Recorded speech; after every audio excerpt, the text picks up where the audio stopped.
तो देखो जो हम लोगों के पास, अच्छा देखो आंसर तो नहीं जानते हम, आपको कॉन्सेप्ट बताते चलेंगे, कैलकुलेशन तो आपको करना होगा। लिखा है द करेंट डेंसिटी, जो फर्स्ट वाला क्वेश्चन है, लिखा है the current density in wire is 10 ampere per metre centimetre square and the electric field in the wire is given by V equals to volt per centimeter. If rho equals to resistivity of material and sigma conductivity of material in SI unit, तो बाकी सबको हम लोग को calculate करना। आप देख इसके लिए तुमको रिलेशन जानना चाहिए, इसके लिए रिलेशन जानना चाहिए। तो आप अगर है ना करंट इलेक्ट्रिसिटी देखेंगे,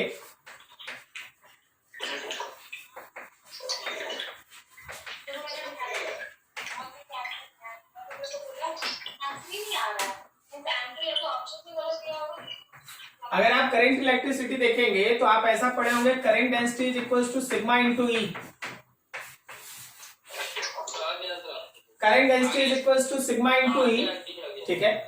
अब आप क्वेश्चन के हिसाब से जाइए। अगर आप क्वेश्चन के हिसाब से जाइएगा तो आपके पास जे क्वेश्चन में मेंशन है, जे क्वेश्चन में मेंशन है आप लोगों का 10 एम्पियर पर सेंटीमीटर स्क्वायर, 10 एम्पियर पर सेंटीमीटर स्क्वायर। देखो गलत होने का एक चांस ये है,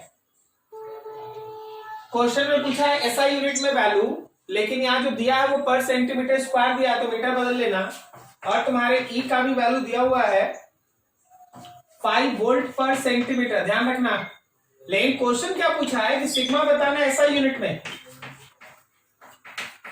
एसआई यूनिट में सिग्मा बताना है, और उसके बाद रो भी बताना है। सिग्मा ये हो गया, अब आपको रो भी बताना है। Rho is just reciprocal of the sigma, और ये भी हम लोग को एसआई यूनिट में ही बताना है। तो आप बहुत आराम से निकाल सकते हैं यहां से, हाँ, कि अगर आपको ये सिग्मा चाहिए, अगर आपको ये सिग्मा चाहिए तो that will be equals to J by E. SI unit में कन्वर्ट करके सॉल्व कर दो, आंसर आएगा, ठीक है। अच्छे से कैलकुलेट करना, जरूर आ जाएगा। चलो ठीक, हाँ। फिर क्वेश्चन नंबर 7। अच्छा थोड़ा सा नंबरिंग गलत हो गया है, 4 के बाद है ना 5 6 7 8 की जगह पे है ना वहां 8 9 10 लिखा गया है, ठीक है। तो 5 6 7 7 मतलब वो रजिस्टर का कॉम्बिनेशन है वंस। 7 का नंबर 7 मतलब ये हो गया ना हम लोग का 7 का मतलब हो गया R है, 2R है और R है, यही है ना। R है, 2R है और ये है। अभी आप इसको किसी एक बैटरी से कनेक्ट कर दिए हैं, फिर उसके बाद आप इस पॉइंट को इससे जोड़ दिए हैं और ये पॉइंट जुड़ गया इससे। आपसे बोला गया है in the figure the current flowing through 2R, जो 2R से फ्लो करने वाला करंट है, 2R से फ्लो करने वाला करंट है, तुमको ये बताना है। यहाँ पे नीचे में पोटेंशियल है V। सबसे पहले तो तुमको इस क्वेश्चन में इस पूरे रजिस्टर के कॉम्बिनेशन को, आप इस कॉम्बिनेशन में कोई हमको डायरेक्ट बता सकता है कि ये तीनों रजिस्टर किस तरह से कनेक्टेड है? हाँ, very good very good very good, they all are in parallel, very good. Once समझे इसको, ठीक है। तो अब देख, अब अगर पैरेलल तुम समझ रहा है तो एक उधर है, एक यहां से इतना है। अच्छा अगर किसी को पैरेलल नहीं समझ में आ रहा हो तो बोलना, हम बता रहे हैं। अगर समझ में आ गया तो आगे बढ़ रहे हैं। क्या सबको समझ में आ गया पैरेलल? चल ठीक है। फिर यहां देख, ये हम लोगों के पास 3 रजिस्टर ऐसे जुड़ा हुआ है। अब यहां पे ऐसे समझना कि मान ले जैसे इससे करंट I निकला, ठीक है, तो I करंट जाके ऊपर चला गया I1, इसमें चला गया I2 और फिर इसमें चला गया मान ले I3। ये करंट का 3 हिस्सा हो गया, I1 I2 और I3, I1 I2 और I3, ये करंट का 3 हिस्सा हो गया। अब जरा समझना इसको ऐसे, अब इसको समझना, तुमको तो ये निकालना है। आप अगर चाहो तो इन तीनों रजिस्टर का पैरेलल कॉम्बिनेशन में इक्विवेलेंट निकाल लो। तो क्या ये 1/R equivalent is equals to 1/R plus, इधर दिख रहा है क्या? तो 1/R equivalent is equals to, नीचे आ गया आपका 2R, ये हो गया 2 + 1 + 1 5, तो आपके R इक्विवेलेंट का वैल्यू हो गया 2R/5। तो आप अगर यहाँ पे टोटल करंट को लिखेंगे तो टोटल करंट होगा V/R equivalent, so it is V divided by 2R/5, so it is 5V/2R, ये तुम्हारा टोटल करंट हो गया। अब आप ऐसे पढ़े हैं कि इन पैरेलल में इन पैरेलल जो करंट डिस्ट्रीब्यूट होता है वो रेजिस्टेंस के साथ इनवर्सली है, करेक्ट है? करंट का जो डिस्ट्रीब्यूशन होता है वो रेजिस्टेंस के साथ इनवर्सली है। जिस ब्रांच में ज्यादा रेजिस्टेंस उस ब्रांच में current come and vice versa. अब जरा देखो यहां तुम 3 करंट डिस्ट्रीब्यूट किया है, I1 is to I2 is to I3, तो ये होगा 1/R1 is to 1/R2 is to 1/R3। इसका मतलब ये है कि I1 is to I2 is to I3 will be equals to 1/R is to 1/2R is to 1/R। सब में R कैंसिल कर लिए, सब में R कैंसिल कर लिए, ठीक है। तो अभी हमारे पास आया ऐसा कि I1 is to I2 is to I3 is equals to 1 is to 1/2 is to 1, ऐसे ही है ना? क्या हम लोग इसको ऐसे लिख सकते हैं 2 is to 1 is to 2, 2 is to 1 is to 2। अब देख यहां से हिस्सा बहुत आसानी से बनता है। अगर हम टोटल करंट को 5 हिस्से में डिवाइड करते हैं, अगर हम टोटल करंट का 5 हिस्सा करते हैं तो I2 एक हिस्सा है, क्या ये समझा? Yes sir. अगर हम टोटल करंट का 5 हिस्सा करते हैं, मान लो जैसे इस करंट का 5 हिस्सा किए तो I/5 हो गया।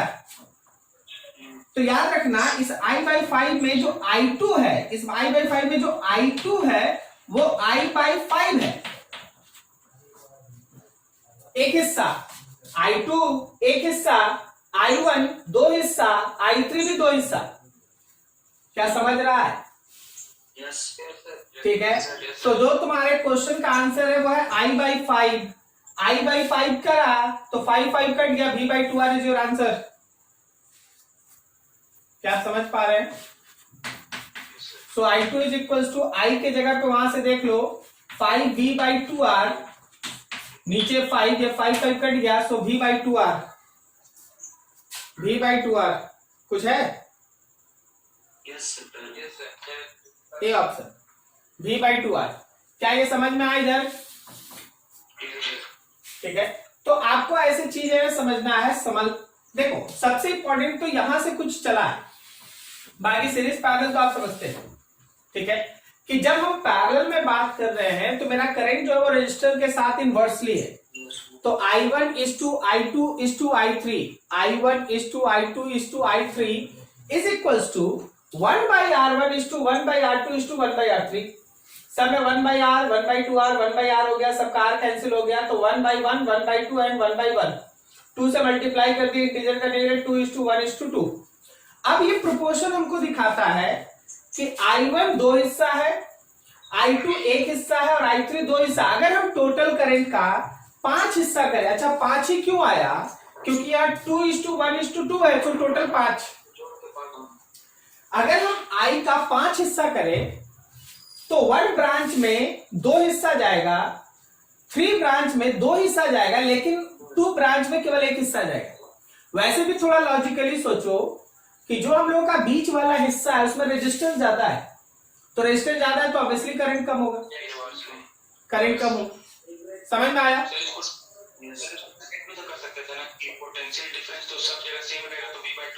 एकदम बिल्कुल कर सकते हैं, पोटेंशियल डिफरेंस सब जगह सेम रहेगा तो V/2R एकदम बिल्कुल कर सकते हैं, ठीक है ना? एकदम सही कर सकते हैं। यस। और आगे बोलो सर। Question number 1 sir.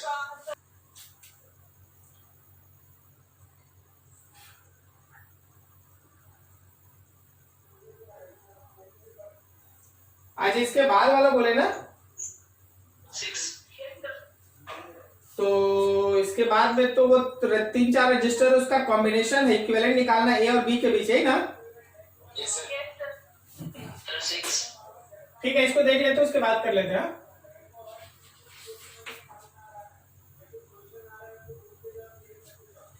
हम लोगों के पास है ऐसा 3 रजिस्टर, एक है 6 ओम, 3 ओम एंड 7 ओम, और फिर उसके बाद है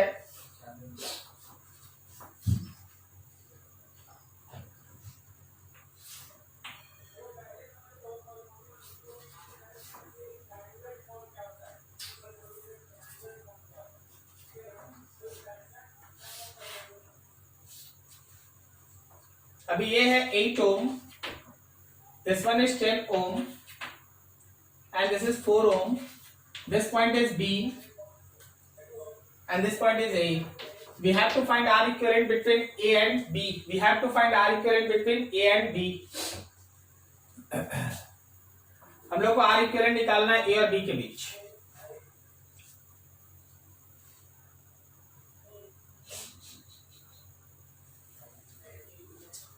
चलो इस पॉइंट को C लिख देते हैं. ये पॉइंट B रहा और ये एक पॉइंट हो गया E. ऐसा जंक्शन दे दिए. अभी आप A यहां डाल दो. समझना जरा. क्या मेरे A से दो रजिस्टर कनेक्टेड है? एक है 6 ओम का रजिस्टर और एक है 8 ओम का रजिस्टर. ध्यान से देखना. क्या मेरे A से 6 ओम और 8 ओम कनेक्टेड है? Yes sir. ठीक है. अब चलो जरा इधर से चलो. B से चलो. B से देखो क्या अकेले 7 ओम कनेक्टेड है? ये वाला 7 ओम. अब देखो 7 ओम का एक पिन जो है वो D है. D से मेरे पास दो रजिस्टर कनेक्टेड है. एक 3 है और एक 4 है. एक 3 ओम है और एक 4 ओम है. करेक्ट. जरा देखना. 4 से एक पॉइंट है E. 4 से एक पॉइंट है E. E मेरे 8 से कनेक्टेड है तो ये 8 से कनेक्टेड हुआ. E मेरे 8 के दूसरे एंड से कनेक्टेड है और E से एक और 10 है. E से एक 10 है जो 3 से कनेक्टेड है. तो यहां पे देखो एक 10 है 10 ओम और 3 का अगला एंड है C और ये C इससे कनेक्टेड है. यही तो है फिगर. क्या समझ पा रहे हैं? सही है. समझ में आया फिगर? अब जरा यहां से यहां तक फिगर पे गौर कर. यहां से यहां तक फिगर पे गौर कर. क्या कुछ खास स्पेशल केस दिखाई दे रहा? वेटस्टोन ब्रिज 1:2 1:2 ये हट गया. ठीक है.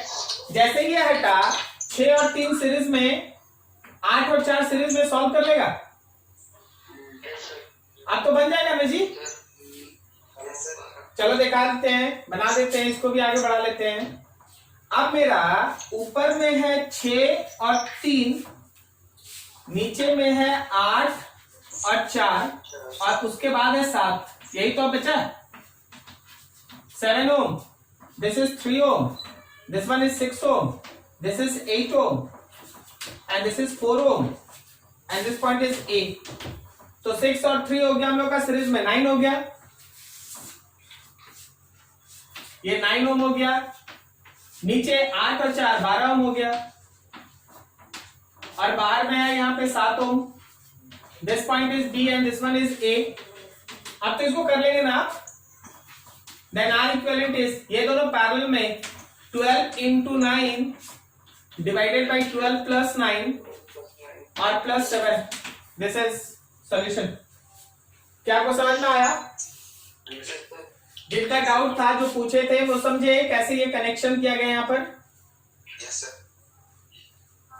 ठीक. चलो ले लो इसका स्क्रीनशॉट. आगे बढ़े. 6 कौन बोल रहे थे जी? 6 बोल रहे थे कोई? Yes sir. 6 मतलब व्हेन अ गैल्वेनोमीटर ना. Yes sir. When a galvanometer is shunted with a 4 ओम. चलो इसको नोट कर लो अच्छे से. Hello sir. हाँ बोलो. टीवी पे स्क्रीन आपका गायब हो जा रहा है. मतलब किसी और का आ जा रहा है बार बार. अच्छा रुको. मेरा जो स्क्रीन है ना उस पर डबल टैप कर दो. हाँ सर किए हुए हैं फिर भी आ जा रहा है बार बार. अरे भाई कोई और बीच में मत आ यार. चलो पढ़ते. मैं हुआ भी था आ गया था क्लास की वजह से. बोलते हैं अरे बाबू आराम से. और उसे तो चार्ज करके रखता.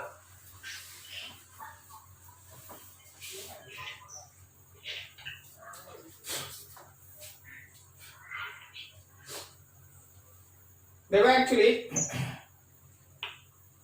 लिखा है ना गैल्वेनोमीटर इज शंटेड. लिखा है ना galvanometer is shunted with a 4 ohm resistance. The deflection is reduced to 1/5. If the galvanometer is further shunted with a 2 ohm resist wire, determine current in galvanometer. Now, if initially current in galvanometer is I naught, जरा गौर करना।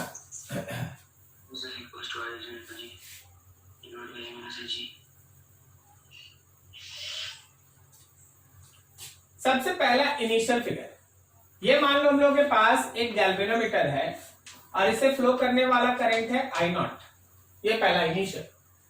ठीक है, first case में ये कहा गया कि जब आप इस गैल्वेनोमीटर को शंट करते हैं किसी 4 ओम रजिस्टर से, 4 ओम शंटिंग का मतलब हो गया कि पैरेलल में एक लो रेजिस्टेंस कलेक्ट करना, यही है ना? Yes sir. ठीक है, तो क्वेश्चन ये लिखता है कि गैल्वेनोमीटर के थ्रू जो करंट है रिड्यूस टू 1/5, मतलब अब गैल्वेनोमीटर, मान ले यहां तो आई नॉट आ रहा है, तो गैल्वेनोमीटर में करंट हो गया reduce to 1/5 I not by 5, तो इसका मतलब इधर चला गया 4 आई नॉट बाई 5। अगर हम लोग सेकेंड केस में ये कहा गया कि अगर हम लोग इसको 2 ओम रेजिस्टर से शंट कर दें, अगर हम लोग गैल्वेनोमीटर को 2 ओम रेजिस्टर से शंट कर दें तो इसका नया करंट कितना घटेगा, इसका नया करंट क्या होगा, यही हम लोग को निकालना है। इसका नया करंट हम लोग को निकालना है, ये बात। ठीक है, the current further determine the current in galvanometer now if initial current is this. अब तुमको नया करंट निकालना है, यही हम लोग के पास है। अच्छा देखो जरा, दोनों केस में एक बात तो तय है कि इधर आई नॉट आ रहा है, ठीक है, उधर से तो आई नॉट आ रहा है। अब देख इस केस में क्या था, तो इस केस में हम लोग के पास था कि 4 आई नॉट बाई 5 इंटू 4 मतलब आई आर। देख इस पॉइंट और इस पॉइंट के बीच का पोटेंशियल डिफरेंस तो सेम होगा ना, they are connected in parallel. क्या समझा? ए पॉइंट और बी पॉइंट ऊपर से जाओ या नीचे से जाओ, पोटेंशियल डिफरेंस तो सेम होगा।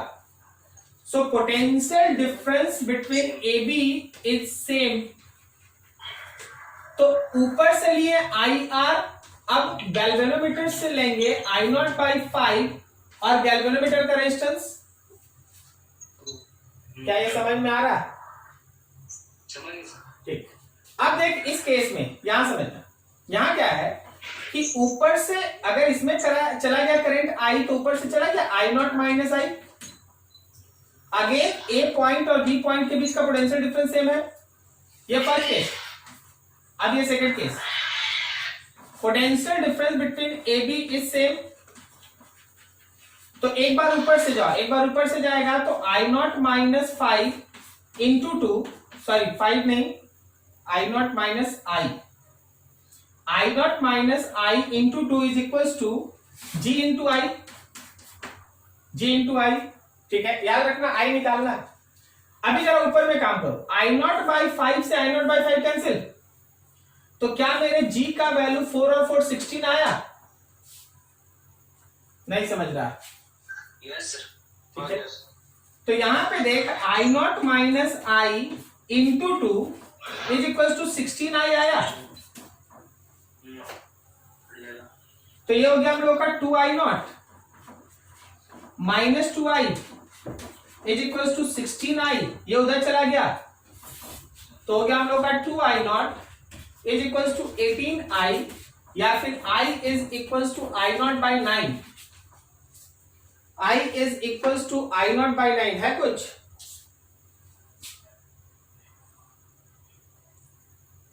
नहीं, नहीं लिखा हुआ I not by 9।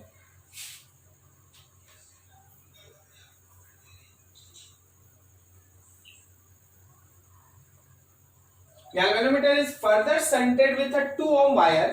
Determine current in galvanometer now. Further shunted. दोनों 4 के साथ जोड़ जाएगा सर, 6 ओम हो जाएगा। अच्छा 4 के साथ और जोड़ देना है, मतलब आप ये कह रहे हैं कि 4 पहले से था और 2 और लगा देना है। तो 4 और 2 का पैरेलल वाला ले लो, 4 और 2 कितना हो गया पैरेलल में? 4 दूनी 8 और नीचे 6, 4/3। 4/3, तो यहां जहां हम लोग 2 ले रहे हैं वहां 4/3 लेना होगा, यही ना? चलो कर लेना इसको, फिर समझ ही गए। 4/3 लेके कर लीजिएगा, सेम सेम एकदम सब कुछ सेम रहेगा, बस आपका कैलकुलेशन थोड़ा चेंज हो जाएगा 2 लाइन। ठीक है, फर्दर मतलब 4 था 2 और लग गया, तो हम लोग यहां से लिख दिए i नॉट माइनस आई, और उसके बाद इन दोनों को हटा के उसकी जगह पे कितना ले लेंगे रजिस्टर 4/3, और फिर सॉल्व कर लो सेम आई। ठीक है, चलो जी, जिसका डाउट देख लो। चलो नेक्स्ट किसका,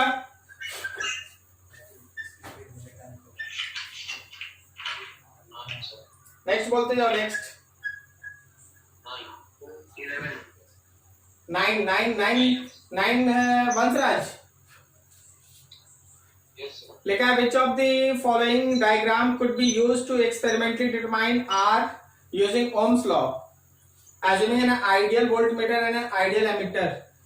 देखो जी, ओम्स लॉ का यूज करने के लिए आप जब सर्किट में एमीटर या वोल्टमीटर जोड़ते हैं, आपको 2 बेसिक लाइन यूज करना पड़ता है। Ammeter must be in series ताकि पूरा करंट इससे फ्लो करे, and voltmeter must be in parallel. Ammeter series में होना चाहिए और वोल्टमीटर पैरेलल में होना चाहिए। वोल्टमीटर पैरेलल में इसलिए होना चाहिए ताकि वो पोटेंशियल के डिफरेंस को 2 पॉइंट के बीच मेजर कर सके, और एमीटर इसलिए सीरीज में होना चाहिए ताकि उससे टोटल करंट फ्लो करे, और तब जाके वो टोटल करंट को मेजर कर सके, कहीं कोई करंट छूट ना जाए। ठीक है, voltmeter offers infinite resistance, ideal लिखा है क्वेश्चन में, voltmeter offers infinite resistance and ammeter offer 0 resistance. तो इन सब चीज को देख के आपको ऑप्शन चुनना है। मान लीजिए जैसे हम ए ऑप्शन बनाते हैं, तो ए में तुम्हारे पास रजिस्टर है, फिर नीचे एक और रजिस्टर है, फिर बैटरी है। अभी देखो, इसमें वोल्टमीटर और एमीटर दोनों ऐसे जुड़ा है, वोल्टमीटर और एमीटर दोनों ऐसे जुड़ा है। कोई हमको बता सकता है कि इस कनेक्शन का प्रॉब्लम क्या है, इसमें क्या दिक्कत हो गया है, ये कनेक्शन सही नहीं है। अच्छा, एमीटर से इसमें कितना करंट जाएगा, 0 एमीटर से कोई करंट नहीं जाएगा। कारण यह है कि वोल्टमीटर ऑफर्स इनफाइनाइट रेजिस्टेंस, तो इधर से कुछ आएगा ही नहीं। सो इस केस में अगर तुम बोलो तो रीडिंग ऑफ एमीटर इज 0। ठीक है, तो ये रॉन्ग कनेक्शन में है, जबकि वोल्टमीटर करेक्ट कनेक्शन में है, लेकिन एमीटर जो है वो रॉन्ग कनेक्शन में है। बी ऑप्शन देख, बी ऑप्शन में है हम लोगों के पास, ये रहा रजिस्टर, यहां पे है एक एमीटर, नीचे में एक बैटरी है, ये रेजिस्टेंस है, और यहां पे वोल्टमीटर है। देखो, देखने से तो एकदम ये परफेक्ट लग रहा है। कारण ये है कि रजिस्टर के पैरेलल में वोल्टमीटर कनेक्टेड है, तो ये करेक्ट रीडिंग है, और पूरे सर्किट में जो यहां से करंट जाएगा वो पूरा का पूरा इस एमीटर से जाएगा, तो ये भी सही है। तो I hope so this one is the correct option. ठीक है, बाकी और देख लीजिएगा, कोई इशू नहीं है। ना और कुछ होगा ही नहीं। अच्छा, जरा बताइए, चारों ऑप्शन देख के बता, किस केस में सर्किट का नेट करंट 0 होगा। चारों ऑप्शन देख के बताओ, किस सर्किट में नेट करंट 0 होगा। D, very good. D option ऐसा है कि इस केस में अगर आप देखिएगा तो यहाँ पे एक वोल्टमीटर लगा है, और यहाँ पे एक सेल है एज यूजुअल, ये रेजिस्टेंस है, और एमीटर यहाँ पे पैरेलल में है। तो बिकॉज वोल्टमीटर हम लोगों के साथ सीरीज में आ गया, तो it offers infinite resistance, that's why that circuit current is 0। तो तुम्हारे सर्किट का करंट कितना हो जाएगा, 0, कोई करंट फ्लो नहीं करेगा। So this one is the correct, voltmeter parallel में होना चाहिए और एमीटर सीरीज में। चलो अच्छा, अगला नेक्स्ट बताया जाए।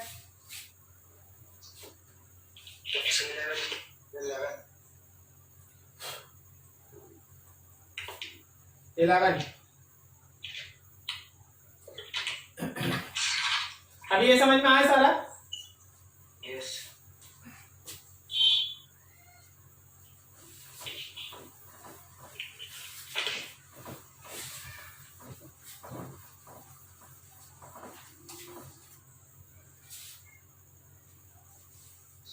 नहीं दिख रहा सर, बाकी सब कहाँ जा रहा? मेरे नाम पे डबल टैप किया, तो डबल तक कर रहा है जल्दी सर, आगे जा रहा, स्क्रीनशॉट भी नहीं ले पा रहे, बाकी कल आ जा रहा है। बाकी सबका ठीक चल रहा है। यस सर, यस सर, देखो जो बोल रहा था उसी का आ जा रहा है।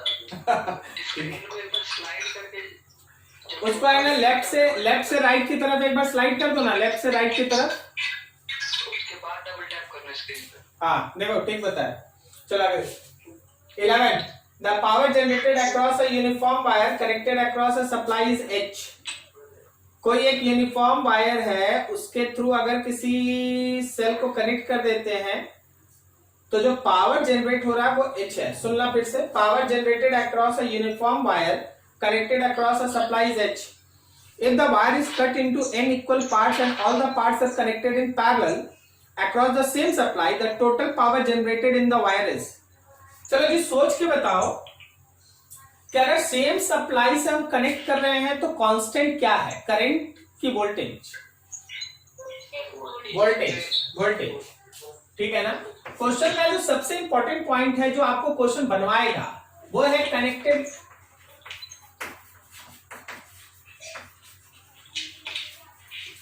Through same point. ये सेम पॉइंट से कनेक्टेड वाला बात ही है, सेम सप्लाई से कनेक्टेड वाला बात ही तुमसे क्वेश्चन बनवाएगा। अब देख, मान ले जैसे हम लोगों के पास ये है सेम सप्लाई, इसको भी लिख दिए। मेरे पास ये एक वायर था, ये जो हम लोगों के पास वायर है ये एक रेजिस्टेंस ऑपरेट करता है R, इसका लेंथ है L। तो मान लेते हैं कि इसमें एक करंट गया और इस करंट की वजह से जो हीट सप्लाई हुआ, क्या हम लोग उसको V²R लिख दें? V²R, समझ में आया? ठीक है। अभी देखो कोई स्क्रीन शेयरिंग करके ऑन करके रखा है, क्वेश्चन आएगा तो पूछ लेना। अभी देखो इसको कर लेते हैं। तो हम लोग का H हो गया V²R, ठीक है। अभी देखिएगा क्वेश्चन अगला हिस्सा ये कहता है कि जो भी मेरे पास वायर था वो n इक्वल पार्ट्स में डिवाइड कर दिया गया। Wire divided into n equal parts. अच्छा, अगर n इक्वल पार्ट्स में डिवाइड किए तो नया लेंथ जो है वो L/N हुआ, तो क्या मेरा नया रेजिस्टेंस R/N होगा? ठीक है। अब सबको पैरेलल में लो, इन पैरेलल अगर हम कॉम्बिनेशन ले लेते हैं, अगर उन सबको हम पैरेलल में कंबाइन करा देते हैं तो क्या मेरा इक्विवेलेंट R/N² हुआ? Yes sir. नहीं समझा? नहीं समझे सर। हाँ जानते हैं, देखो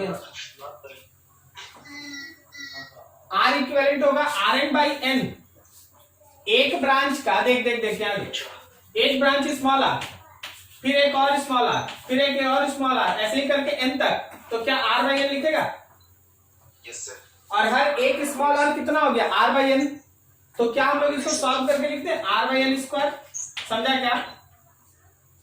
यस सर। ठीक है। आप समझ। तो अब हुआ क्या, तो अगर हम फिर से नया हीट लिखेंगे तो V²R इक्विवेलेंट सप्लाई तो वही है, सो it is V² divided by R/N²। तो यहाँ N² आगे, यहाँ V²/R, तो इसका मतलब N² और पुराना हीट, ये वाला पुराना हीट, ठीक है। तो तुम्हारा बोला है नया हीट पावर जनरेट कितना होगा? N² टाइम्स होगा। नया जो पावर जनरेटेड होगा वो N² टाइम्स होगा। क्या आपको समझ में आया? Yes sir. क्या इधर आपको सब समझ में आया? जिनका भी डाउट रहे वो तो खास ध्यान रखना, ठीक है। आपको एक एक लाइन समझ में आना चाहिए। कोई भी चीज हो सकता है, थोड़ा सा जल्दी निकलते हैं कि ज्यादा क्वेश्चन कवर करना है, तो अगर कहीं ऐसा प्रॉब्लम हो तो बोल दीजिए, हम आपको बता देंगे। हाँ, तो L/N है। हाँ, क्योंकि आप n इक्वल पार्ट्स में तोड़े ना। अगर मान लीजिए ये वायर है और इसको आप n इक्वल पार्ट्स में तोड़ रहे हैं तो एक के हिस्से में लेंथ L/N ही ना होगा, ठीक है ना? देख लो स्क्रीनशॉट ले लो, आगे बढ़े।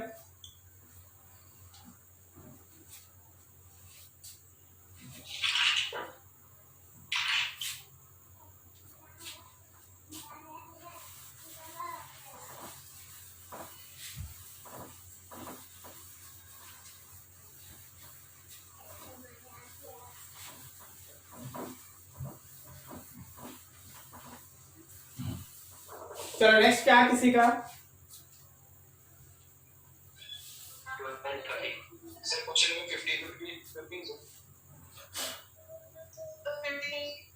15 15 12 अच्छा 12 भी है किसी का। लिखा rate of dissipation of Joule's heat in resistance per unit volume is. इसको आप है ना आराम से बना सकते हैं, थोड़ा सा बुक देख लीजिएगा। Rate of dissipation of Joule's heat, जो आप लिखते हैं ना, जो आप हीट लिखते हैं उसको अगर आप जूल्स के टर्म में रिप्रेजेंट करना चाहते हैं then it is called Joule's heat. Basically heat का एसआई यूनिट होता है कैलोरीज, ठीक है। लेकिन कैलोरीज से जब आप उसको है ना कन्वर्ट करते हैं जूल में तो 4.2 से है ना आपको मल्टीप्लाई करना पड़ता है, जो आप जानते हैं, बस उसी पे बेस्ट है, तो आप उसको देख लीजिएगा, कोई इशू नहीं। क्वेश्चन नंबर 15 लिखा है the length of A potentiometer wire is L.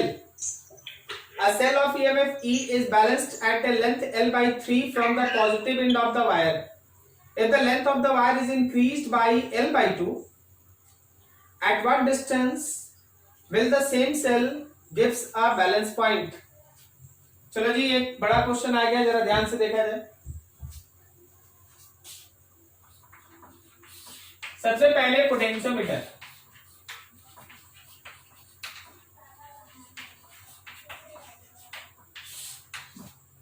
एक ड्राइवर सेल होता है, इंटरनल रेजिस्टेंस कभी होता है कभी नहीं होता है, तो उधर ध्यान नहीं देंगे।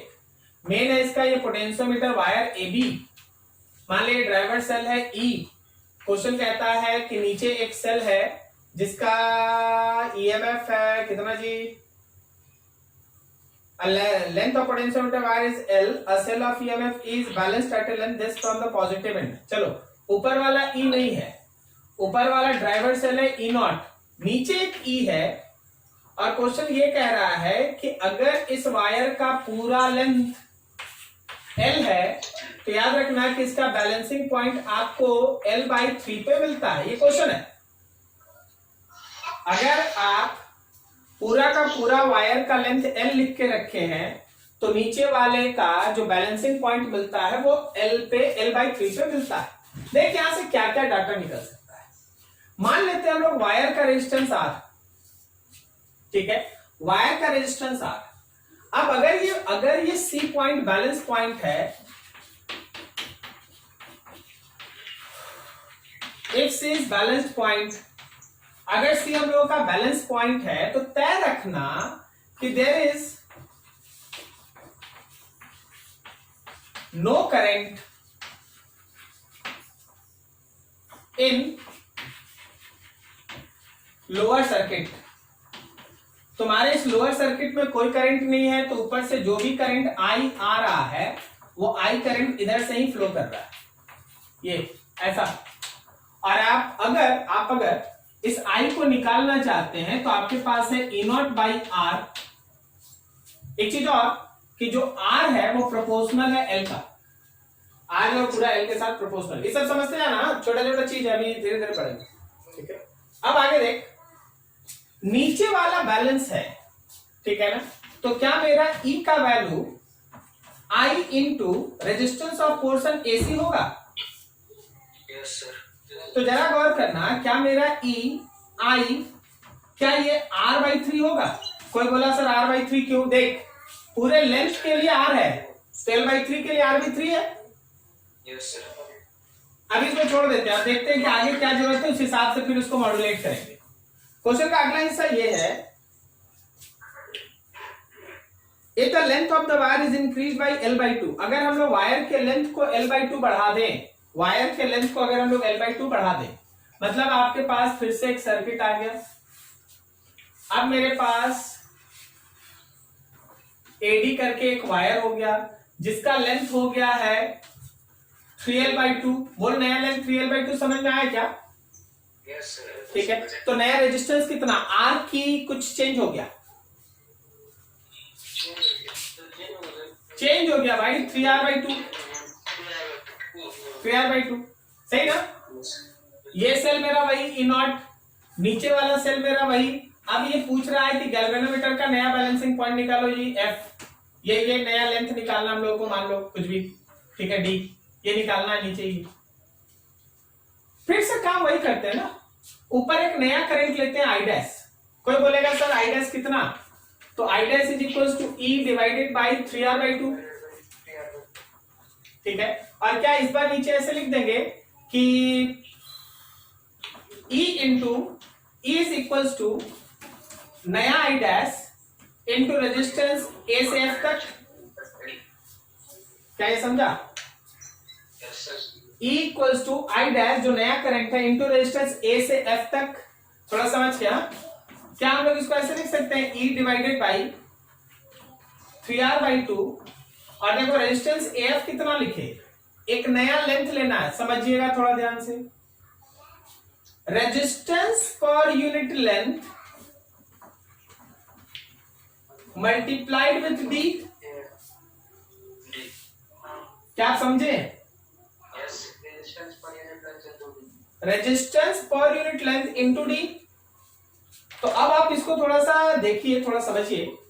तो ये 3/2 से ये 3/2 कटा, तो मेरे पास थोड़ा यहाँ E0 होगा, यहाँ E0 होगा, ये E0 है ना, तो मेरे पास E आया E0 इंटू 2, ये 2 ऊपर, ये 2 ऊपर, नीचे 3R multiplied with R by L into D, ये R से R कैंसिल, तो मेरे पास वैल्यू हो गया 2E0 D बाई 3L, ये मेरा E है, 2E0 D बाई 3L। अब यहां भी आते, यहां आते, क्या हम लोग यहाँ I के जगह पे E0 बाई R लिख सकते हैं, E0 बाई R, और यहां है R बाई 3, तो ये R कैंसिल, तो ये E0 बाई 3 आया। दोनों केस में मेरा नीचे वाला बैटरी का ईएमएफ तो सेम था, मतलब इक्वेशन 1 से जो E आया और इक्वेशन 2 से जो E आया वो तो सेम होगा, ठीक है। दोनों को इक्वेट करो, फ्रॉम इक्वेशन 1 एंड 2, तो E का वैल्यू था E0 बाई 3, और दूसरी तरफ मेरे वैल्यू है 2E0 D बाई 3L, क्या सही है। तो ये 3 से 3 कैंसिल, E0 से E0 कैंसिल, सो नया D will be equals to L by 2, नया जो लेंथ होगा वो L बाई 2 है कुछ क्या, what distance will the same cell give a balance point L by 2, समझ में आया क्या। yes sir, बढ़िया से देख लो, पोटेंशियोमीटर का क्वेश्चन है, एकदम नए तरह का क्वेश्चन है, आपको है ना ये खुद से मानना था, क्वेश्चन नहीं दिया आपको, ये दे दिया आपको, यहाँ L R सब खुद से मानना है और उसके बेसिस पे आपको काम करते चलना है, ठीक है। सबसे पहले हम लोग ये माने कि मेरे पास जो वायर था जुड़ा हुआ, उसका लेंथ R है, रेजिस्टेंस लेंथ L है, रेजिस्टेंस R है, तो अगर हम उसको किसी पर्टिकुलर बैटरी से जोड़ते हैं तो वो कहां बैलेंसिंग पॉइंट लिया है, तो क्वेश्चन लिखता है L/3 पे। तो यहां से जो मेरे पास कंडीशन जहां तक बना हम बना लिए। क्वेश्चन बाद में बोला कि लेंथ बढ़ गया L/2 से, तो पहले L था और फिर उसमें L/2 हम लोग जोड़ लिए, तो 3L/2। कभी कभी स्टूडेंट हड़बड़ी में अब रेजिस्टेंस को सेम कर देगा, तो रेजिस्टेंस तो सेम रहेगा नहीं, लेंथ अगर 3L/2 है तो रेजिस्टेंस भी 3R/2 हो गया। फिर से नए बैलेंसिंग पॉइंट को D लेके फिर से हम लोग एक इक्वेशन बनाए, फिर दोनों इक्वेशन में जो नीचे का सप्लाई था, नीचे का जो बैटरी था वो तो सेम है दोनों केस में, तो जो E यहां से आया और जो E यहां से आया दोनों को इक्वेट करके कंडीशन निकाले। आप खुद से इसको एक बार देख लीजिए, थोड़ा अच्छा क्वेश्चन है, अगर कोई डाउट है तो पूछ लीजिए। पोटेंशियल ग्रेडियंट, क्या बोले, पोटेंशियल ग्रेडियंट से बिल्कुल बना सकते हैं पोटेंशियल ग्रेडियंट से। तो देख ऊपर में A से लेके B तक का पोटेंशियल ग्रेडियंट E0/L है, ठीक है। देखना, अगर हम लोग पोटेंशियल डिफरेंस ए से बी तक का लिखेंगे तो फर्स्ट केस में ई नॉट बाई ई नॉट है, और अगर ई नॉट ग्रेडियंट लिखेंगे तो ई नॉट बाई एल है, सही। तो L/3 का पोटेंशियल डिफरेंस के हिसाब से इसको कैलकुलेट करना पड़ेगा। तो हम लोगों के पास जो नीचे का ईएमएफ है वह है potential gradient per unit length into L/3। Solve कीजिएगा, यहां से E0/3 आएगा, वही यहां आया, ठीक है। फिर अब इसी चीज को यहां इंप्लीमेंट करना पड़ेगा। यहां पे क्या होगा कि जो मेरा पोटेंशियल का ग्रेडियंट है ए से लेके डी तक, ठीक है, तो आपका E0 E0 रहेगा, लेकिन लेंथ तो अब 3L/2 होगा, सही है। तो फिर से अगर ये ग्रेडियंट है इतना नीचे डिवाइडेड बाय लेंथ, तो जैसे ही हम लोग इस potential gradient divided by length को d से मल्टीप्लाई करेंगे, d, तो ये फिर से नीचे E के बराबर होगा। इक्वेट कर दीजिए, फिर से सॉल्व कीजिएगा, इसको पुट करना होगा, आंसर आएगा वो ग्रेडियंट, ठीक है। देख लो अच्छे से, कहीं कोई डाउट पूछो। हाँ जी, अगला बोलिए। 18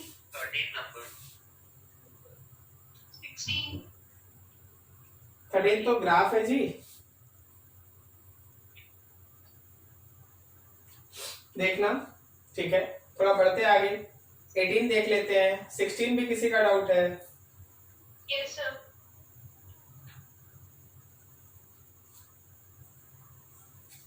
16 देख, लिखा है a cell develops the same power, a cell develops the same power across two resistance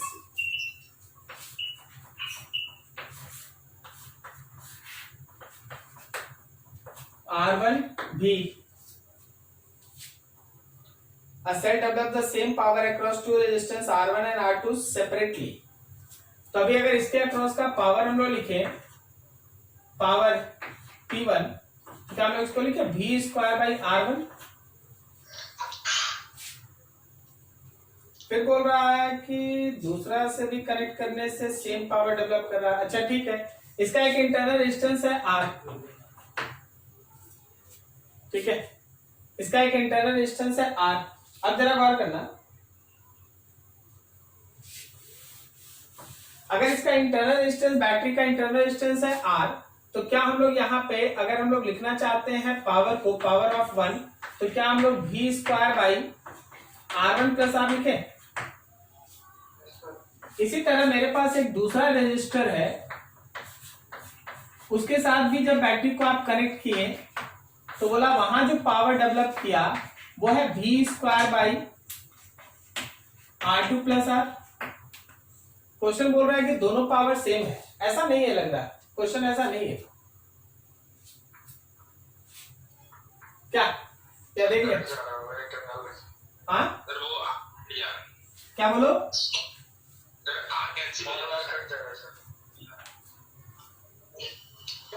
question लग रहा है ऐसा नहीं है, क्वेश्चन ऐसा नहीं लग रहा है। A cell develop the same power across two resistance R1 and R2 separately. The internal resistance of the cell is,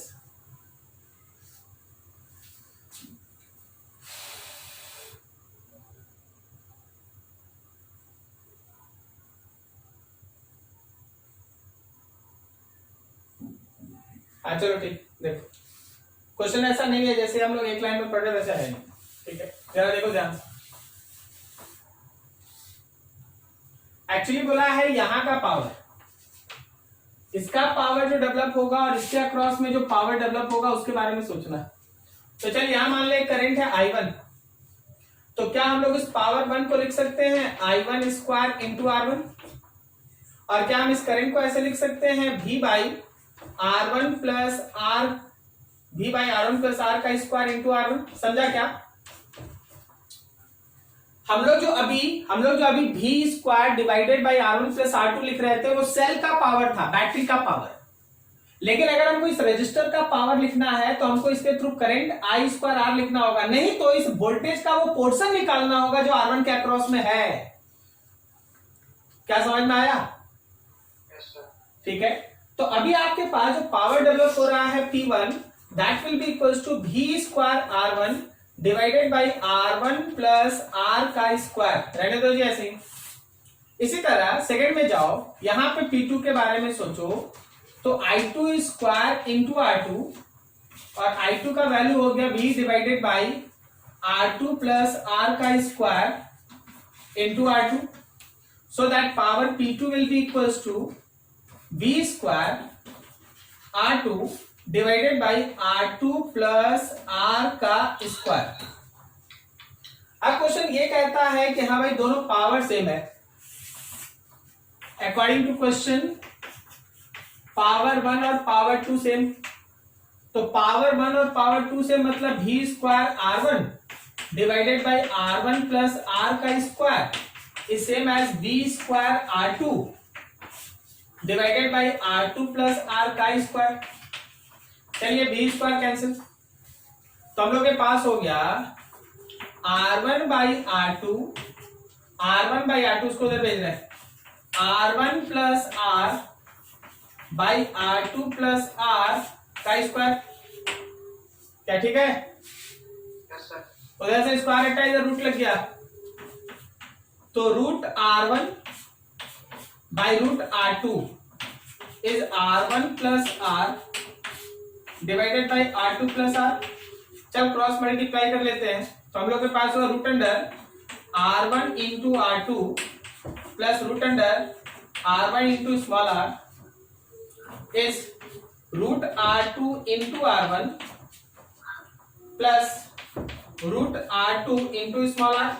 हम लोग को स्मॉल r चाहिए, हम लोग को स्मॉल r चाहिए, तो आप इसको ऐसे लेके चले, आप इसको ऐसे लेके चले, उसको इधर भेज दो भाई, स्मॉल r को एक तरफ करो, root under R1 R2 minus root under R2 R1, ये इधर आ गया, is equals to small r बाहर, root under R2 minus root under R1, यही होगा ना? क्या ठीक है क्या? ठीक है। अब ऊपर देखो, ऊपर देखो, क्या इसमें से हम लोग root under R1 R2 common ले लें इधर से, तो root R2 minus root R1 बचा, and that will be equal to small r root, लिख लेना भाई ठीक से, root R2 root under R1 बचा, ये दोनों कट गया, तो small r will be equal to root under R1 R2। है कुछ? यस सी वाला। ठीक है, क्या तुमको क्वेश्चन समझ में आया? क्वेश्चन एक झलक में जैसा दिखता है वैसा नहीं है, ठीक है? तो आपको क्वेश्चन देखिए, हम भी जैसे पढ़े थे तो मेरा पेन दूसरे साइड चल दिया, तो अभी देखिए इसमें हुआ क्या ना कि एक्चुअली हम लोग जो पिछला प्रीवियस चीज लिख रहे थे, हम लोग क्या लिख रहे थे? हम लोग लिख रहे थे कि power is equals to V square by R1 plus R, यही लिख रहे थे। पता है ये क्या निकल रहा था? ये पावर निकल रहा था जो बैटरी काम कर रहा था, ठीक है? बैटरी जो दोनों रजिस्टर में पावर डेवलप कर रहा था, ये वो निकल रहा था एक नेट। लेकिन क्वेश्चन कहता है कि जो पावर डेवलप हुआ है R1 के अक्रॉस में और जो पावर डेवलप हुआ है R2 के अक्रॉस में वो सेम है, तो जब आपको इसके अक्रॉस का पावर निकालना होगा तो करंट निकालना होगा I स्क्वायर R1, इसके अक्रॉस का पावर चाहिए तो इसका I स्क्वायर R2। क्या आपको दोनों में अंतर समझ में आ रहा है? आपको किसका पावर इक्वेट करना था? सर्किट का टोटल पावर को सर्किट के टोटल पावर के साथ, या रेजिस्टेंस R1 के पावर को रेजिस्टेंस R2 के पावर के साथ? R1 के पावर को रेजिस्टेंस R2 के पावर के साथ, तो उसके लिए काम किया गया। बाकी तो आगे कैलकुलेशन है और कुछ हो नहीं रहा। देख लो अच्छे से, नोट कर लो। हाँ अगला 18।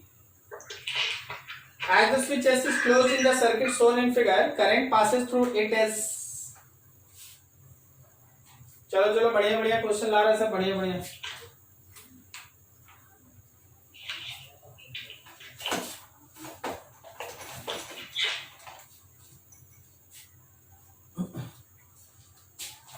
चलो ये देखो, बढ़िया क्वेश्चन, सबको ध्यान रखना, साथ में रहना।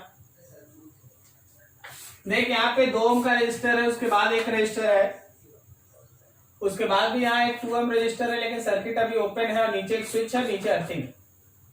ठीक है, ये स्विच, ये 2 ohm है, ये 4 ohm है और यहाँ 2 ohm है। यहाँ पे लिखा है 20 वोल्ट,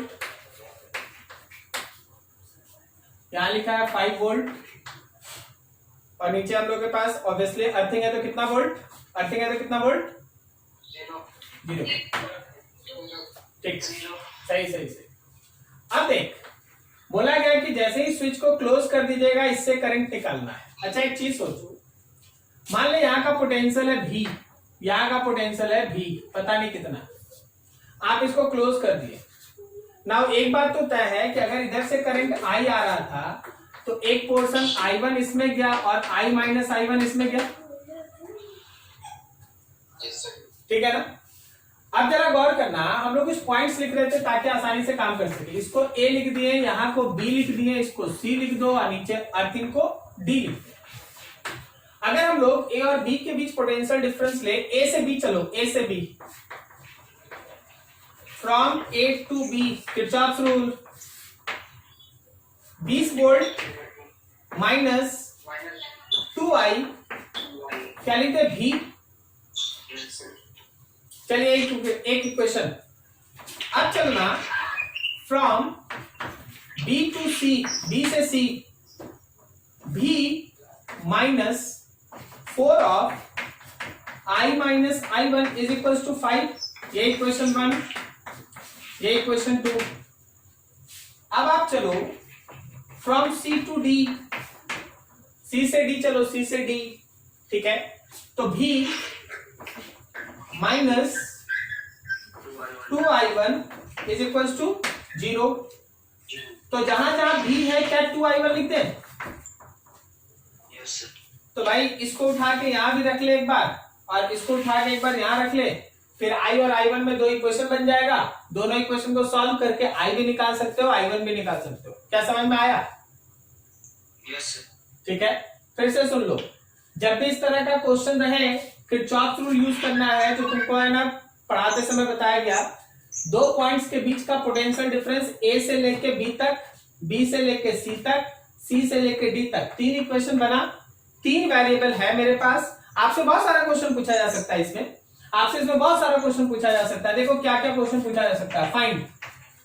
देखो करंट थ्रू कोई भी रजिस्टर, करंट थ्रू 2 ओम, करंट थ्रू 4 ओम, करंट थ्रू नेक्स्ट 2 ओम, करंट पूछ सकते हैं। अच्छा अगर करंट पूछ लिए तो हम तुमसे पावर भी तो पूछ ही सकते हैं, power dissipated in 2 ohm, 4 ohm and 2 ohm, ये भी पूछ सकते हैं। तुमसे हम ये भी तो पूछ सकते हैं जंक्शन पोटेंशियल। जंक्शन का पोटेंशियल मतलब कौन सा पोटेंशियल, V जिसको आप माने हैं, ये वाला, समझ में आया? तो बहुत सारा क्वेश्चन इसमें हो सकता है, बहुत सारा इसमें क्वेश्चन हो सकता है। अगर तुमसे कोई बोले कि चल भाई 4 ओम के अक्रॉस में कितना पावर डिसिपेट हो रहा है ये बता, तो भी तुमको बनाना ऐसा ही है। उस समय करंट निकालना पड़ेगा, फिर लगाना होगा I²R, ठीक है। अगर जंक्शन का पोटेंशियल तो भी तुमको 3 इक्वेशन बनाना होगा, और जैसे यहाँ V से I और I1 निकाल रहे हैं तो फिर I और I1 को रिप्लेस करके V निकालेंगे। क्या समझा? तो इस तरह का क्वेश्चन कहीं भी आए ना, इस तरह का क्वेश्चन कहीं भी आए तो बस जंक्शंस के बीच का ये इक्वेशंस बना लो, पहले उसमें से बेसिक चीज को निकालो और फिर क्वेश्चन देखो क्या पूछ रहा है। लॉजिक समझ में आया? चल ठीक है, बाकी कैलकुलेशन है कर लेना। नेक्स्ट बताओ। इसका केस लगा। हाँ बोलो। 24 सर वो भेजना था, भेजो यार।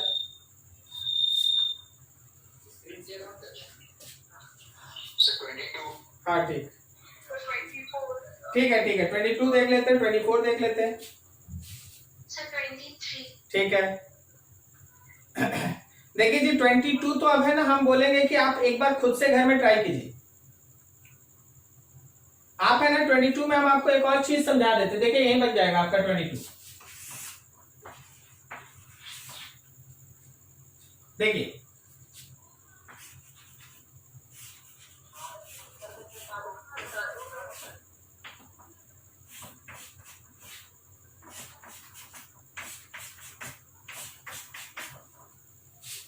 ये 10 वोल्ट, ये 2 ओम, ये हम लोगों के पास 2 ओम, यहाँ पे है 3 ओम, ये हम लोगों के पास 3 ओम। तुमको क्या करना है, 3 ओम के थ्रू है ना करंट बताना, 3 ओम के थ्रू करंट बताना है। तुम क्या करो ना, ये सबको जीरो मान लो, 0 0 0, और you can also say that कि they are connected together, you can also take it कि आप है ना तीनों को कनेक्ट कर सकते हैं क्योंकि सब इक्वल पोटेंशियल पे है। अब आप यहां से करंट ले लिए आई यहां गया, यहां के बाद आपको इधर निकालना करंट I1 मान लीजिए और इधर ले लीजिए I माइनस I1। भाई देख, 2 वेरिएबल है, कोई क्वेश्चन हार्ड नहीं है, 2 वेरिएबल है, 2 बार किरचॉफ रूल लगा, एक बार इस इक्वेशन में, एक बार यहां लगा। क्या लॉजिक समझा? 2 का इक्वेशन बन जाएगा, सॉल्व करके I1 निकाल दो, 3 ओम से रेजिस्टेंस मिल जाएगा। ठीक है, क्लियर हुआ? ठीक है। 23 किसका? रोशन कुमार कहाँ गए? वो हमसे डाटा खत्म घर। चलो देखो, ये हो गया ना? हाँ sir.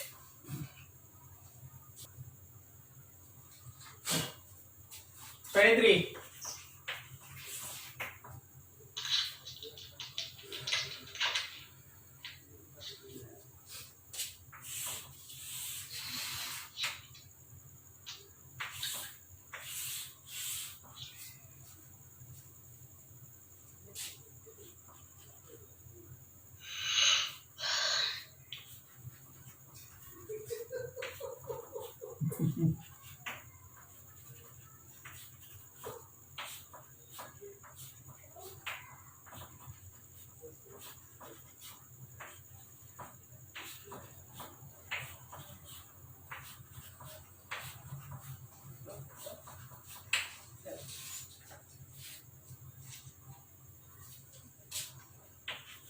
A, B, this one is C, D, E and F। सब रेजिस्टेंस क्वेश्चन में मेंशन है कि कैपिटल R है, देन द इक्विवेलेंट निकालना है AB के अक्रॉस में। हर रेजिस्टेंस कैपिटल R है, तुमको बताना है A और B के अक्रॉस में इक्विवेलेंट। देखो एकदम छोटा छोटा काम, एकदम छोटा छोटा काम। क्या ये दोनों सीरीज में है? Yes sir. तो R और R कितना हो गया? 2R। 2R। ठीक है, तो एक ब्रांच पे आप अपना ध्यान लगाइए, बाकी सब तुरंत तुरंत लिख देंगे। 2 ठीक है, 2R और फिर ये R। तो क्या हम लोग इन दोनों पॉइंट्स के बीच B और C के बीच, B और C देखना, रेजिस्टेंस BC के बीच क्या हम लोग R times of 2R divided by R plus 2R लिख सकते हैं? देख 2R और R पैरेलल में है, तो ये हम लोग का हो गया क्या? 2R/3। अब ये चीज यहां देखना, ये पॉइंट पकड़, वही चीज है ना? ठीक है, ये वाला भी तो वही चीज है, सेम चीज ये भी है, सेम चीज ये भी है, और ये भी है सेम चीज। इसका मतलब ये है कि अगर हम लोग AB को बेस मान ले, देख AB के अक्रॉस में निकालना है, सो AB को अभी फाइनलाइज नहीं करना। इसके ऊपर में तेरे पास 2R है और यहां पे एक R है, बाकी रहने दो। अब जरा गौर करना, ये एक कितना 2R/3, फिर से ये एक 2R/3, फिर से ये एक 2R/3, फिर से यहां वाला एक 2R/3 और फिर से एक और 2R/3। सही जा रहा है? ठीक है, सोच के बताओ, ये सब किसमें कनेक्टेड? यहां तक सीरीज। ध्यान रखना, तुमको AB पहुंचना है, तो 1 2 3 4 5 ये सब सीरीज में कनेक्टेड। तो उन सब सीरीज को हटा दिया। अभी देखो A को, B को, इसको अभी छोड़ दो, तो इधर वाले में एक वैल्यू आ गया 5 इंटू 2R/3। क्या समझा? अब बताइए तीनों किस में कनेक्टेड? पैरेलल में। सॉल्व कर आंसर। तो आपके पास आंसर हो गया 1/r equivalent is 1/10r/3 plus 1/r plus 1/2r 5r/9 आ रहा। सॉल्व कर लिया आंसर। Yes sir. ठीक है,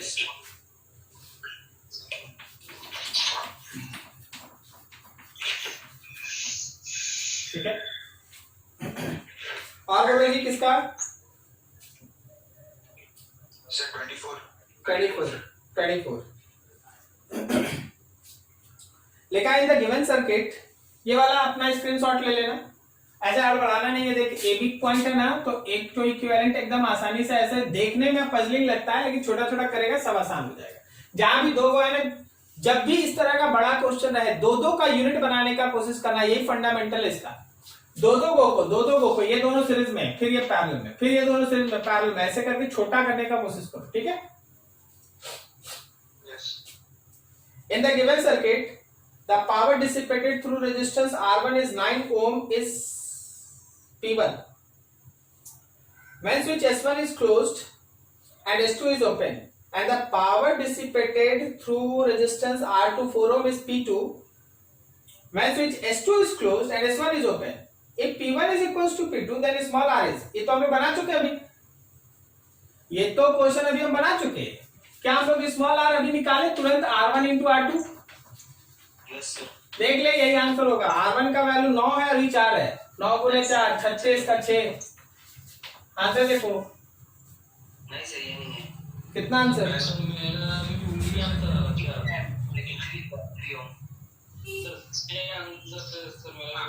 अच्छा, पीछे वाला आंसर मैच किया था हम लोग का। Yes sir. इसी का जो पिछला क्वेश्चन था उसमें आंसर मैच किया ना।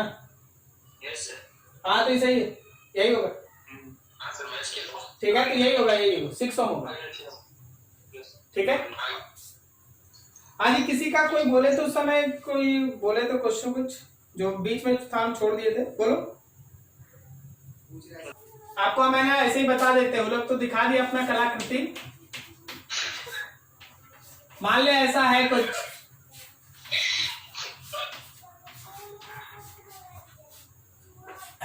आप लोगों को थोड़ा बता देते हैं। सपोज कुछ भी है, ये 10 ओम है, सॉरी 10 वोल्ट है, ये मान ले 5 ओम है, ये 6 वोल्ट है, 3 ओम है, यहाँ मान ले 8 वोल्ट है, ये 4 ओम है, एंड सो ऑन। बोला गया कि सबको हटा के एक सिंगल बैटरी और एक सिंगल इंटरनल रेजिस्टेंस बताना। ये तुम्हारा क्वेश्चन था, जहां तक हम समझ पाए। ठीक है, यही था ना। हाँ ठीक। देख भाई, सबसे पहले पैरेलल उठा लो। पैरेलल के लिए हम तुमको काम करना सिखाए थे कि 1/r equivalent is equals to 1/r1 plus 1/r2। तो यहाँ पे पैरेलल के लिए तुम काम कर लेगा 1/3 प्लस 1/4, तो 1/r इक्विवेलेंट। तो यहां से जो तुम्हारा r इक्विवेलेंट होगा वो हो गया 4 के 12/7। अब याद रखना कि पैरेलल में हम लोग सीखे थे E equivalent by R equivalent is E1/R1 plus E2/R2। याद आया आपको? तो हम लोगों को यहां से E इक्विवेलेंट निकालना है। नीचे R इक्विवेलेंट में 12/7 आ गया। E1 है हम लोगों का 6 वोल्ट, R1 है 3 प्लस E2 हम लोगों के पास 8 वोल्ट और R2 है 4। अभिषेक जरा अपना क्वेश्चन देख लेना, क्या सारे बैटरी का पोलैरिटी सेम है? हाँ, तो बस यही बात हम बोल रहे थे कि अगर कोई बैटरी अपोजिट को, मान लें तुम लोग का क्वेश्चन बनाने के लिए 8 को है ना अपोजिट में ले लो, तो ओके, तो याद रखना कि ये 8 जो है माइनस होगा। आप समझ गए ना? ठीक है, तो इसको हम लोग ऐसे कर लेंगे। इससे देख, इससे ये कटा 2 टाइम्स। अच्छा, ये तो थोड़ा खतरनाक हो गया क्वेश्चन। एक कट जा रहा भाई, 0 आ जा रहा। थोड़ा डाटा बदल देते हैं। ठीक है, इसको 8 के जगह पे हम लोग है ना 10 कर देते हैं, ताकि ये कटे नहीं, समझ रहा ना? 10/4। तो अभी हम लोग इसको सॉल्व करा, तो ये 2 आया और ये आ गया 2.5। तो हम लोग के पास बचा E equivalent 12/7 is equals to 2 minus 2.5, so it is minus of 0.5। अभी आप वहां से E इक्विवेलेंट निकालेंगे, तो 12/7 मल्टीप्लाइड विथ माइनस ऑफ 0.5, तो क्या ये हम लोगों का माइनस ऑफ 6/7 आ गया। मतलब आप इस पैरेलल कॉम्बिनेशन को हटा के इस 10 के साथ एक बैटरी और एक इंटरनल रेजिस्टेंस बना सकते हैं। जो आप इंटरनल रेजिस्टेंस बनाइएगा वो 12/7 होगा और जो बैटरी बनाइएगा वो होगा 6/7 वोल्ट। लेकिन इस माइनस का मतलब बताओ, अपोजिट पोलैरिटी इधर रहेगा ऐसे, ठीक है। तो ये हो गया हम लोग का 6/7 वोल्ट। अब ये कितना 5 ओम और ये कितना 10 वोल्ट। क्या हम लोग इसको सीरीज की तरह बना दें? तो मेरा सीरीज में देखिए फाइनल आ रहा है 10 में से इसको माइनस कर लेते हैं, 10 माइनस 6/7, तो ये हो गया 70 में से 6 गया, कितना हो गया 64, 64/7 वोल्ट। और आर इक्विवेलेंट में दोनों को जोड़ देना, R1 प्लस R2, 5 प्लस 12/7, 47/7। तो ये हो गया हम लोग का एक सिंगल बैटरी का ईएमएफ और इंटरनल रेजिस्टेंस। अभिषेक समझे इसको? हाँ हाँ, तो यही तो हम बोल रहे, सुनना ध्यान से। तुम 6 को प्लस लिया था ना, तुम 6 को प्लस किया था ना और 10 को माइनस किया था, आया माइनस। जब माइनस आया तो जिधर मेरा 10 का पोलैरिटी था उधर ही बनाएगा ना, ठीक है। अगर वो प्लस आ जाता सॉल्व करने के बाद तो 6 के डायरेक्शन में बनाते, करेक्ट। अभी माइनस आया तो 10 के डायरेक्शन बना रहे, ठीक है। तो चलो जी, ये था तुम्हारा करंट का सेक्शन। इसमें करंट का जो सेक्शन था वो आपका खत्म। अब आप यहां से ध्यान से देखिए और समझिएगा। अगले दिन आपको है ना फिजिक्स में मिलेगा मैग्नेटिक इफेक्ट ऑफ करंट, ठीक है। क्वेश्चंस जो रहेगा एकदम बढ़िया से ऐसे ही ट्राई करके बैठना, एकदम तुरंत सॉर्ट आउट होगा। और एक दो स्टूडेंट लोग अपना कुछ डाउट भी बताया है, जैसे वंशराज बोला है कि सर वो कॉन्सेंट्रिक सेल के चार्ज के बारे में बताना है और अर्थिंग के बारे में थोड़ा। कोई है जिसको पोटेंशियोमीटर में डाउट है, ठीक है। अगर ऐसा 2-3 टॉपिक मिल जाता है तो एक दिन क्वेश्चन नहीं डिस्कस करके ये टॉपिक्स पढ़ा देंगे, ठीक है। तो थोड़ा सा 1-2 दिन और अभी क्वेश्चन करते हैं, थोड़ा 2-4 टॉपिक हो जाने से 2 घंटा 1.5 घंटा का क्लास बन जाता है, तब काम करने में अच्छा लगता है। कोई दिक्कत अभी तक? अभी के क्लास में किसी का कोई प्रॉब्लम? कुछ और क्वेश्चन है तो अच्छा, एक चीज देखो, तुम लोग इतना मैच्योर है कि स्क्रीन शेयरिंग को आप यूजलेस नहीं करें। आप अगर आज क्वेश्चन दे रहे हैं और कोई इस पे है ना स्केच करना स्टार्ट कर रहा, तो जब आप कल दीजिएगा ना तो आप क्वेश्चन हमसे नहीं पूछ पाइएगा ठीक से, ठीक है। तो जब स्क्रीन शेयरिंग होता है ना तो वो क्वेश्चन होता है जिसको आप अच्छे से देखिए और हमको भी देखने दीजिए, तभी ना पढ़ा पाएंगे। देख, हम बताएं तो ना, क्वेश्चन तो बताएं ना, लेकिन अगर उस स्टूडेंट का अपना डाउट होता तो उसको एक अलग मजा आता, उसको एक अलग आनंद आता कि नहीं मेरा क्वेश्चन था, हम सॉल्व करा लें। हम बताए तो वही क्वेश्चन, लेकिन डाटा हमको बदलना पड़ा क्योंकि आप वैसा करी थी। थोड़ा समझदारी वाला काम, ठीक है। किसी का है क्वेश्चन तो शेयर कर लो।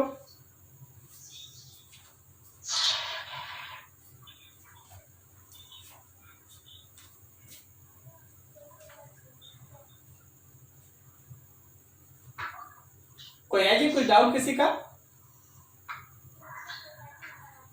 चलिए फिर, ठीक है। चलो जी, कल किस चीज का क्लास है आपका? केमिस्ट्री। ठीक है, तो केमिस्ट्री में हाइड्रोकार्बन आधा हुआ था ना? Yes sir. ठीक है, तो हाइड्रोकार्बन में बचा हुआ क्वेश्चन आप तैयारी करके आएंगे बढ़िया से, हाँ, पढ़ के आना अच्छे से।